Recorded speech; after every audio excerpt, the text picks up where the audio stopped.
नासिन headlines में ॾिठियूं breaking news आहे धाबे जी मां अवां सां शेयर कयूं पिया।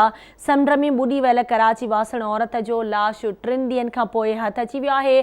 पाक नेवी ऐं मक़ामी टोबनि जी मदद सां ॿुॾी वियल औरत सीमा जो लाश कढियो वियो आहे। ब्रेकिंग न्यूज़ आहे नासिन अवां सां शेयर कयूं पिया।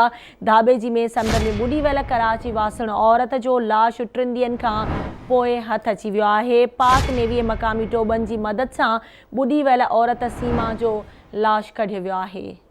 इन हवाले से तफ़सील मालूम कंदासीं। आवाज़ जो रिपोर्टर रोशन भोपाणी सां लाइन ते मौजूद है। रोशन, कहिड़ा तफ़सील आगाह कजो।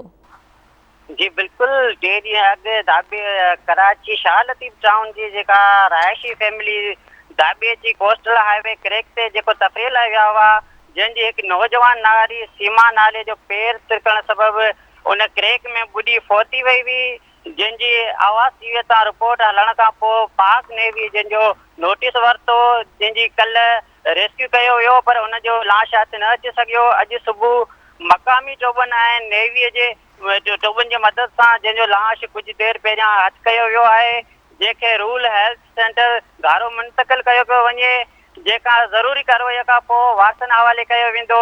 वारसनि पारां मक़ामी जेके ॻोठाणनि ऐं मक़ामी जेके टोबा आहिनि, जिन में जत बिरादरी, खासकेली ऐं रिंद बिरादरी जे माण्हुनि जो शुक्रियो पिणु अदा कयो आहे। जी ठीक है, अवां जी वॾी महिरबानी रोशन तफ़सील खां आगाह करण जे लाइ।